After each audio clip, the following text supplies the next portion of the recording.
Castilla y León tiene hoy casi los mismos habitantes que tuvo en el año 1900. Entre los que se mueren y se van, solo en el primer trimestre del año pasado perdimos 10.000 habitantes. Mal de muchos, consuelo de pocos. La situación es parecida en la mayoría de las comunidades autónomas y también en varios países de la Unión Europea. Mañana, el presidente de la Junta de Castilla y León, Juan Vicente Herrera, asiste al Comité de las Regiones, donde se debate y se aprueba de forma definitiva el dictamen La respuesta de la Unión Europea ante el reto demográfico. Una batería de medidas que necesitará de la implicación de todos para frenar esta sangría de población, o de lo contrario estaremos abocados al cierre de miles de pueblos.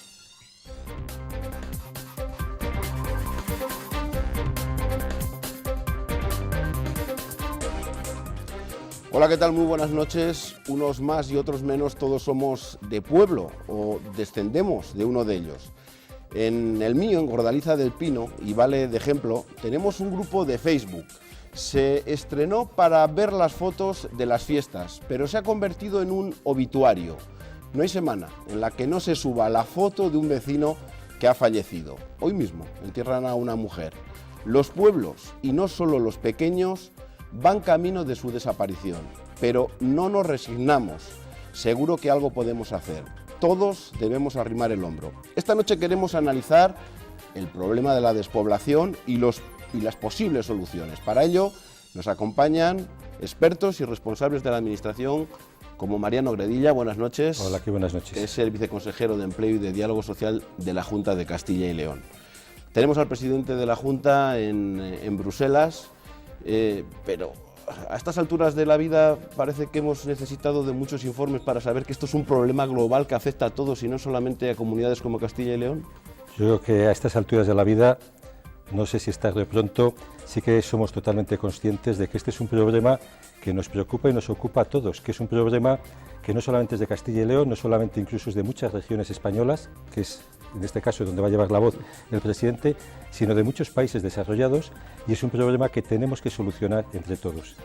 Cada uno, digamos, de modo aislado es imposible que pueda afrontar este problema, y es lo que estamos llevando a la voz, un conjunto, una batería de medidas importantes en el que nuestro presidente va a ser la voz, es el presidente de Castilla y León, pero es la voz de 8 comunidades, y yo creo que la voz, en cierto modo, de todos aquellos países, que son más de 12 en este momento, y muchísimos landers, muchísimas regiones, que tienen un problema importante, un problema que hay que afrontar, que hay que solucionar, y al que hay que dar, digamos, unas medidas adecuadas. Santiago Baeza, buenas noches. Muy buenas noches. Alcalde de Sant Hervás de Campos, en la provincia de Valladolid. No sé si algunos no le conocen o no le ponen cara, hace unos años fue famoso porque él estaba dispuesto a que el almacén de residuos nucleares se instalase en su pueblo. Hemos pasado página, pero digo esto porque al final el problema es el empleo. ¿Es posible seguir en el mundo rural, en los pueblos, si no hay trabajo? Cada vez más difícil, pero yo creo que con imaginación podemos intentar que nuestros pueblos no se vacíen del todo. Pero hay posibilidades, pocas, pero hay posibilidades. Ramiro García, buenas noches. Buenas noches. Profesor de Economía Aplicada de la Universidad de Valladolid, también es el responsable del Máster de Desarrollo Regional y Local de la UBA. Ustedes manejan los datos, tienen informes de todo tipo. Llevamos una curva descendente. ¿Todavía se puede luchar por los pequeños pueblos o hay que tirar la toalla e intentar recuperar pueblos medianos en los que los servicios todavía se pueden mantener? Yo creo que esta segunda opción es la más razonable. El Castilla y León tiene un modelo de poblamiento que heredó de la Reconquista. Era un modelo que era funcional cuando la economía era esencialmente agraria, pero es un modelo que en economías de servicios, como es el tipo de economías que tenemos en toda Europa, es decir, no tiene sentido económico, no tiene funcionalidad. En cambio, dada lo importante que es el territorio y las funciones que desempeña, lo que no podemos, digamos, es aceptar que el medio rural, el territorio en general, tengamos que cerrarlo. Entonces el plan B yo creo que es mantener aquellos pueblos que todavía tienen una masa poblacional que les permita continuar. Bueno, que no se preocupe nadie, que no vamos a cerrar ningún pueblo, aunque algún partido político a lo mejor lo haya dejado caer en estos días que estamos con las elecciones generales. Petra García, buenas noches. Buenas noches. Apellido terracampino, donde los haya. Y el nombre ni te cuento. Petra García es la presidenta de un grupo de acción local, Araduey Campos, que trabaja en diferentes localidades, reciben dinero de la Unión Europea que luego tienen que justificar, y que también demuestra que no todo en el campo es agricultura y ganadería. ¿Se puede fijar población con pequeños proyectos en el mundo rural? Hombre, acabo de escuchar hablar de economía, hablar de empleo. Yo agradezco el estar aquí y además acompañada de estos señores en los que la administración y la universidad y la realidad de alcalde de pueblo me incluye. Yo siento una gran satisfacción por el modelo que diseña lo que es un grupo de desarrollo rural. Y el hablar de desarrollo rural es dejar esa pelea de los agraristas. Desarrollo rural engloba todo. Entonces, ¿qué es lo fundamental que se vive a través de estos grupos? La representación fue un diseño de Europa, queriendo arreglar este problema de la despoblación, en que todos los segmentos que habitan en el medio rural estuvieran representados para procurar esa cercanía al habitante de los lugares, del apoyo, de la ayuda y del asesoramiento técnico.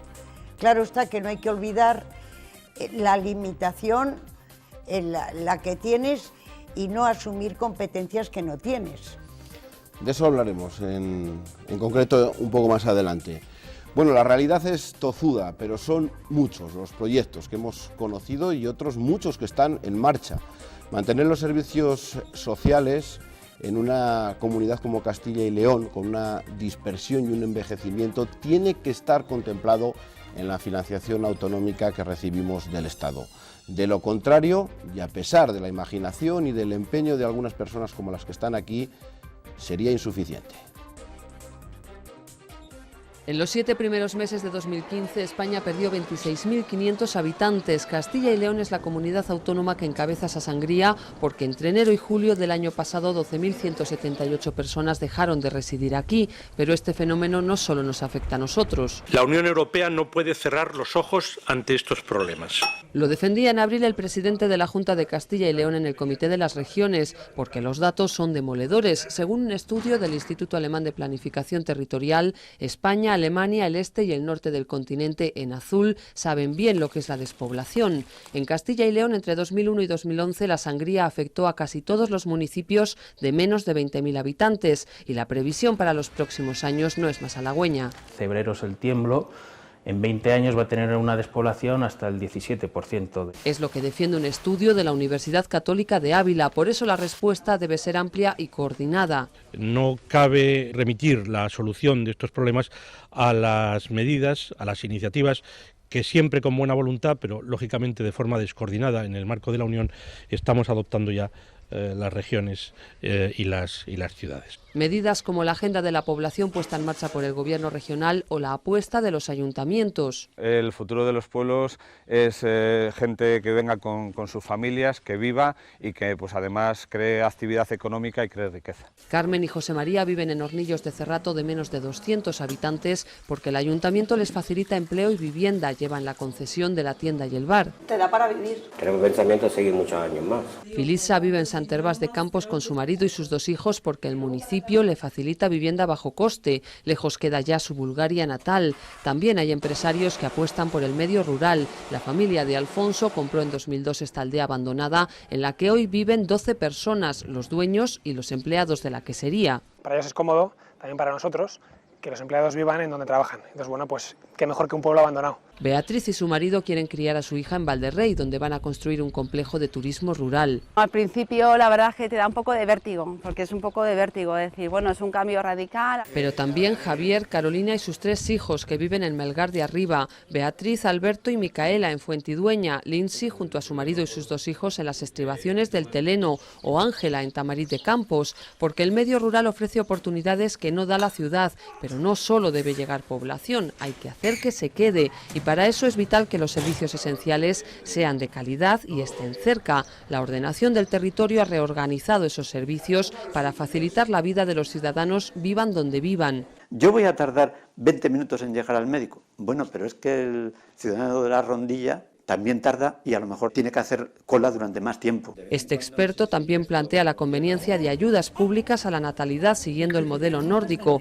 que se mime en los sectores como la automoción o la agroalimentación, básicos para la comunidad, y que se apueste por nuevos modelos productivos como las energías alternativas o la economía verde. Luego vamos con esos ejemplos y también nos preguntaremos qué hay que hacer para que esos que llegan no se vayan. Pero vamos con lo principal, con lo que va a ocurrir mañana en Bruselas. No sé si estamos dando demasiada importancia a los medios de comunicación, no sé si se puede hablar de un antes y un después. ¿Qué se puede hacer desde la Unión Europea para dar un giro a esta situación? Pues yo creo que es un hecho relevante y que tiene su importancia. Nuestro presidente Juan Vicente Herrera, no como presidente solamente de Castilla y León, sino como representante de un conjunto de 8 comunidades autónomas, 8 comunidades del cuadrante noroeste de España. En concreto estamos hablando de las 2 Castillas, Castilla y León, Castilla-La Mancha, estamos hablando de Extremadura, estamos hablando de Aragón, de Galicia, de Cantabria, de Asturias, de La Rioja, es decir, un conjunto muy amplio de comunidades autónomas. Constatan que tienen una problemática similar, la problemática, digamos, de esa despoblación, que significa al mismo tiempo un envejecimiento importante de la misma, en muchos casos también una dispersión, y por tanto que tiene que hacer frente a la prestación de unos servicios de calidad, porque hay que intentar prestar siempre unos servicios de calidad con independencia de donde se resida, y al mismo tiempo tienes también unas bajas tasas de natalidad, con lo cual tienes problemas importantes, problemas comunes, en los cuales, si bien es cierto que venimos adoptando un conjunto de medidas a lo largo de los últimos años, en el caso de Castilla y León, de la Agenda de la Población, en la que han participado muchísimos colectivos, muchísimas personas, pero nos damos cuenta de que, digamos, cada uno de por libre no podemos atajar estos problemas, que son problemas que no nos afectan solo a nosotros, sino a otros muchísimos países, y esa es la voz que va a llevar Juan Vicente Herrera para poner de manifiesto la necesidad de que, a partir de este momento, en la Unión Europea, sean políticas de carácter transversal, que todas las políticas tengan en cuenta el problema demográfico, que haya fondos específicos para atender esta problemática, que pasa fundamentalmente, como estamos diciendo, uno, por prestar unos servicios, que además en estos casos son servicios mucho más caros, es mucho más caro prestar una sanidad a una población más envejecida, y que al mismo tiempo también hace falta crear las condiciones necesarias para que se genere actividad económica y que muchas veces el saldo ya vegetativo, que en este momento es muy difícil de dar la vuelta, la gente vive y afortunadamente vive más, nacen menos niños y por tanto hay que compensarlo con políticas también migratorias, tengamos una actividad económica que permita dar solución a estos problemas. ¿Era necesario tocar la campana, que cada uno no podía hacer la guerra por su cuenta y que necesitan esas políticas transversales? Hombre, si hay problemas comunes, a mí me parece que efectivamente ya hacemos bien con plantearlos en común. Pero yo creo que de todas formas los problemas poblacionales no son comparables en los diferentes países europeos. Yo creo que en general el problema más común es el del envejecimiento, pero a partir de ahí, es decir, bueno, podemos tener ciertos problemas comunes con Alemania, la antigua Alemania, la República Democrática, pero las condiciones de empleo, de prestación de servicios en Alemania en general no tienen nada que ver.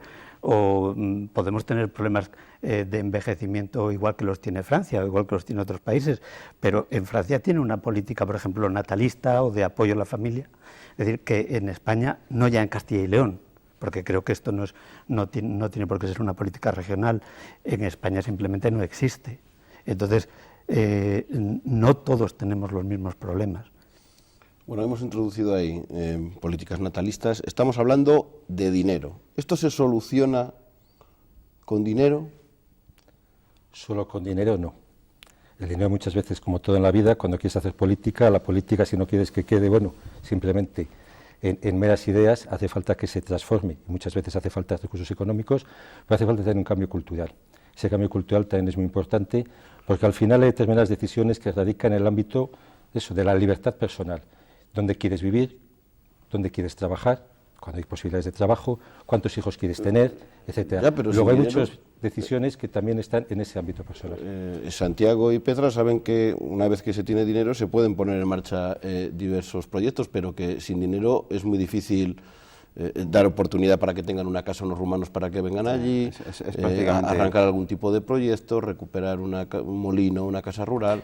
Sí, sin dinero es imposible. Lo que sí es cierto que también es cuestión de educación o de eso. Yo, un familiar estuvo estudiando y se fue a Valencia, conoció a su mujer, se casó y cuando vino dijo que fíjate la mentalidad distinta que hay. A él le decían sus padres, estudia hijo, para que se fueran y vete a eso.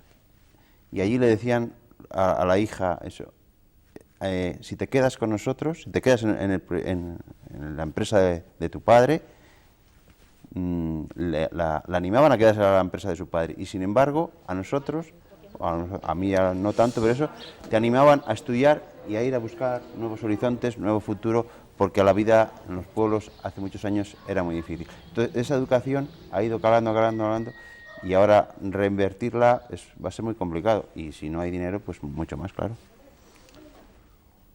Petra, ¿con dinero qué se puede hacer? Se puede hacer lo mismo en el medio rural que en cualquier otro sitio. Yo creo que el gran capital que tiene la humanidad es el ser humano. Vamos, yo me atrevería a declararlo como el principio de la evolución en conocimiento, en avance. Tú puedes tener ideas, pero quien lo hace parte de un ser humano y la realiza otro ser humano. Lo de tocar la campana y tener una visión, eso que se llama ahora transversalidad, hay que aplicarlo para todo. Todas las iniciativas a corto no valen para nada, son parches. Entonces, para mí, el análisis, un poco en lo que está contando el alcalde, es mucho más profundo. ¿Por qué esta generación que ahora no quiere quedarse en el pueblo tiene esa cultura? Estoy segura que se la ha transmitido la anterior. De vete que el vivir aquí es un horror. Y entonces es como una liberación. Lo que tenemos que hacer es que ese sector humano vuelva con una formación y con otra mentalidad distinta. La libertad del hombre, tú no puedes tener una jaula de oro y intentar meter pájaros si no quieren entrar. Entonces, el análisis mucho más profundo. La estructura territorial, lo decía el profesor, yo me atrevería a decir medieval, lo que labraba una mula en un día, la obrada, que se tomó como medida de tierra. Ahora, la economía apoyada en la agricultura, económicamente se ha avanzado. Había que hacer mucha mea culpa.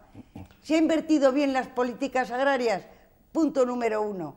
Punto número 2. Socialmente, esa economía de agricultura y ganadería fija población. No. La estructura social, a cuenta de las comunicaciones, ya termino, a cuenta de las comunicaciones, es la misma. Familia, parejas, hijos, hace lo mismo.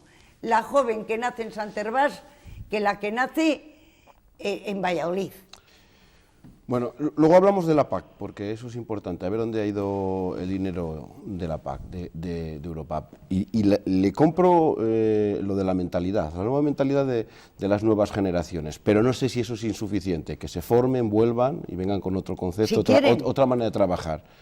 Ya, pero hay una cosa que se llaman servicios sociales, servicios básicos, que a lo mejor no somos capaces de darles. Aquí en Castilla y León hay una lucha constante, está aquí el viceconsejero que puede hablar de ello. Alumnos, clases rurales con 4 alumnos, una auténtica quijotada, que no sé hasta cuándo se podrá mantener. y servicios... El cambio de mentalidad es evaluar eso, con sentido común.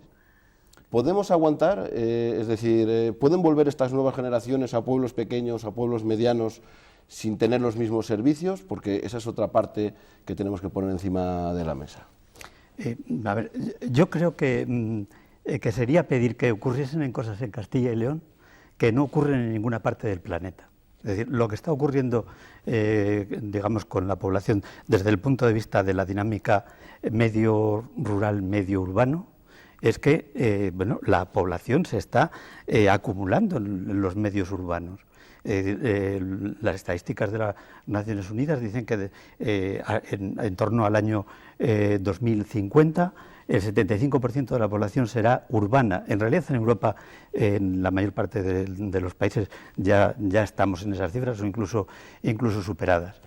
Entonces, yo, por cambiar un poco de tono, porque llevo escuchando y siendo testigo de todo este debate sobre la población muchos años en Castilla y León, y mi tesis, que la hice a mediados de los 80, ya recogía estos temas. A ver, yo creo que en realidad el problema de Castilla y León no es que se despueble el medio rural. El problema de Castilla y León es que estamos perdiendo población en general. Es decir, la emigración del medio rural de Castilla y León desde los años 60 ha ido a parar en realidad a los grandes núcleos urbanos de España, de Madrid, de Cataluña, País Vasco, Valencia, a esos sitios. No se ha quedado en el tejido de ciudades, que tenemos ciudades muy numerosas, de Castilla y León. Entonces, a ver, quien crea que podemos salvar el problema poblacional general, enfocándolo en mantener población, un contingente muy importante en el medio rural, yo sinceramente, es decir, creo que se equivoca, que ese no es el enfoque. Es decir, muchos pueblos, habría muchas más posibilidades de mantenerlos, de que mantuviesen cierto pulso poblacional, si tuviésemos 2 ciudades en Castilla y León, 2, y me da igual en cuál las pongamos, ¿no? Que tuviesen 1 millón de habitantes. Me imagino que esto también se tiene en cuenta, es decir, es verdad que estamos hablando aquí del medio rural, pero que lo que se está hablando se va a hablar en Bruselas también es... De toda la población. De toda la población en general. Que parte, además, este dictamen precisamente de un análisis. Lo primero que tienes que saber cuando tienes un problema es diagnosticarlo adecuadamente. Coincide totalmente con el planteamiento, son políticas, iba a decir, migratorias de los años 50, 60, iba a decir del centro a la periferia y del mundo rural o a los grandes núcleos más urbanos, en el cual las administraciones es una realidad que es la que es, nos viene de atrás y es muy difícil también revertir o dar la vuelta, pero lo que estamos trabajando y en lo que también se basa este dictamen, precisamente en esa libertad, que cada uno por lo menos pueda libremente elegir dónde quiere vivir, cómo puede o quiere plantearse el futuro, y para eso lo fundamental es que se puedan prestar unos servicios de calidad independientemente de dónde se viva, en el medio rural, en el medio urbano, con unas peculiaridades en el caso de Castilla y León, y es que por la propia estructura, que ya es una población envejecida, dispersa, la prestación de servicios, si además quieres que sean servicios de calidad, tiene un coste mayor. No es lo mismo, decíamos, prestar servicios a una chica o un chico de 18 años que una persona de 60, o una de 80 o una de 85, porque se te empieza a disparar. Y ahí es donde nosotros sí que estamos pidiendo efectivamente el que ese hecho diferencial, en el caso de Castilla y León, igual que en el caso de otras muchísimas comunidades autónomas, se ha tenido en cuenta también en ese modelo de financiación.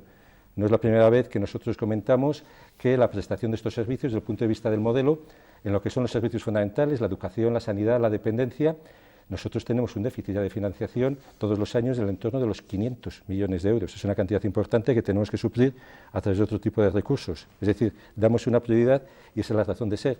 Y esto lo acabáis de comentar aquí. ¿Por qué? Porque nosotros sí que hemos hecho una apuesta también por el mundo rural, es una apuesta de Castilla y León, también por nuestros pueblos, y efectivamente tenemos abiertos colegios con 4 niños, porque sabemos que si no están abiertos, pues si no se prestan estos servicios, efectivamente estamos expulsando a la gente de los pequeños municipios. Tenemos consultorios prácticamente abiertos en todos los pueblos, en los cuales sí que hay un médico y una enfermera, unos días de la semana, unas horas. Tenemos garantizados un transporte, unas líneas además y algún transporte, digamos, muy novedoso, como fue el transporte a la demanda, en el cual garantizamos que cuando necesitas un servicio de la cabecera, digamos, de comarca, puedes ir tenemos garantizados servicios de saneamiento, de abastecimiento, etcétera. Es decir, hay una apuesta, unos servicios de calidad, un mayor coste en la prestación de los servicios, reivindicamos una mejor financiación y reivindicamos que esto, que viene, como bien comentaba el profesor, digamos, de otros momentos históricos y que es muy difícil de dar la vuelta, es un problema que nos, en este caso nos afecta a todos, en el caso de España, muchas comunidades autónomas, en otros países, y que requiere una solución global de todos. Nos queda poco tiempo, pero por introducir alguna de las soluciones y algo que se ha hablado también en alguna de esas reuniones previas antes de irse a Bruselas. Los inmigrantes, con la crisis también se han ido. No sé si hemos hecho lo suficiente. ¿Por qué no hemos logrado que exista un arraigo?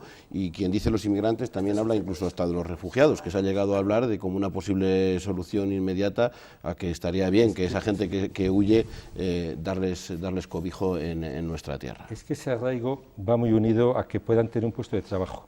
Entonces no podemos obviar que hemos tenido una crisis muy importante, una crisis que arranca fundamentalmente el año 2007, que ha llegado prácticamente con picos y valles hasta el año 2013 y que por tanto si yo no tengo un puesto de trabajo es muy difícil por tanto que me pueda plantear un proyecto de vida, y a los primeros que afecta fundamentalmente es esos inmigrantes. Pero por ejemplo, hay casos en el pueblo de Santiago. Sí, bueno, nosotros tenemos una inmigrante que se ha adaptado perfectamente en su trabajo, está de concejala conmigo, es la presidenta de la asociación cultural.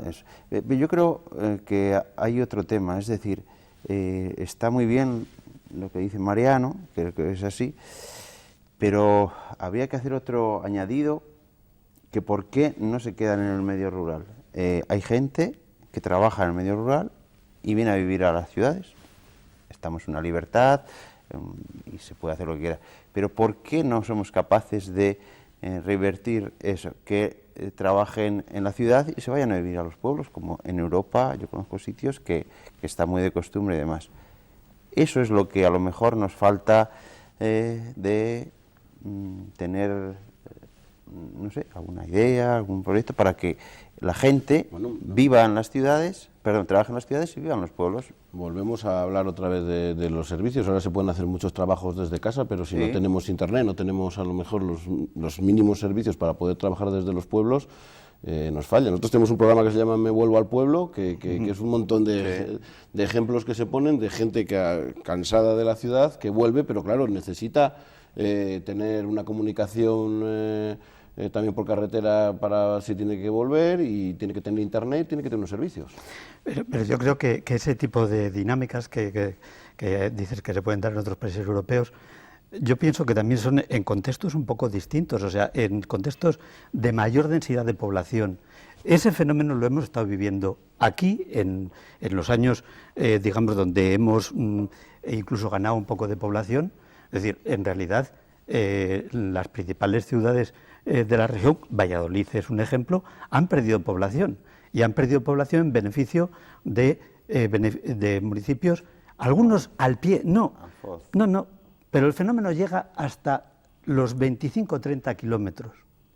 Pero más de 25 o 30 kilómetros, lo que no puedes decir a la gente, y además sería desde el punto de vista económico y ambiental poco sostenible, decir, oiga, usted coja todos los días el coche.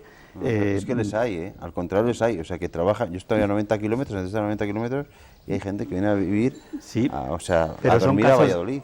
Son casos excepcionales, pero a un contingente importante de población yo creo que es difícil pedírselo. Por eso yo decía antes que es, en realidad, el foco hay que ponerlo en la generación de empleo, allí donde se genera empleo, donde hay más dinámica social, más activa, que es en las ciudades. Y los pueblos se verán beneficiados como consecuencia de la influencia, de fenómenos del desbordamiento. ¿Cuál es el perfil de la gente que solicita ayudas para poner en marcha un negocio que verdaderamente comprende que la calidad de vida está en los pueblos y no en las ciudades? Una persona con más cultura, profesionalmente con un perfil técnico medio alto, que va buscando esa calidad de vida de lo que es el ser individuado, de lo que es el espacio, de lo que es el confort de una vivienda comparando su ingreso con las posibilidades de poderlo hacer en una ciudad. Por eso he mencionado antes, los que retornan es gente ya un poco con ese perfil, que en el territorio nuestro yo podía hablar de ejemplos. Y otra cosa que puede facilitar este problema es, claro, hablo de lo que es la labor de nuestro grupo, la cercanía con los que viven en el territorio, porque ¿de dónde tienen que nacer las iniciativas? El gobierno, por mucha voluntad que ponga, no crea puestos de trabajo. Quien lo crea es la empresa. Y la empresa, no podemos hablar en extracto del que viene de fuera, que no le conoces, porque al poco que la conozcas ya empiezas a decir, viene a sacarnos el dinero. La empresa es la que genera el empleo. ¿Qué es lo que nos falta? El empresario, emprendedor, que no solamente quiera estar donde quiere vivir, sino que tenga un conocimiento profundo de los recursos del territorio. Y ya no te digo nada, que es la enfermedad crónica que yo tengo. Quiero a mi tierra de una manera que tiene tanto y tantos recursos que se les podía envolver en papel de celofán con un lazo y saberlo vender. Nos falta ese componente de fenicios, porque sabemos trabajar, sabemos hacer cestos, pero no tenemos la habilidad de vender. No sé si es porque estamos en todo el medio, pasa todo el mundo por delante y aquí no pedimos peaje a nadie.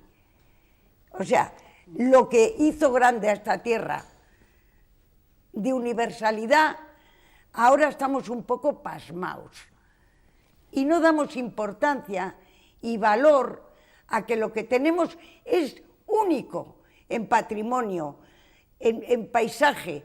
El clima también forja voluntades. Nos faltan emprendedores, pero que quieran a la tierra.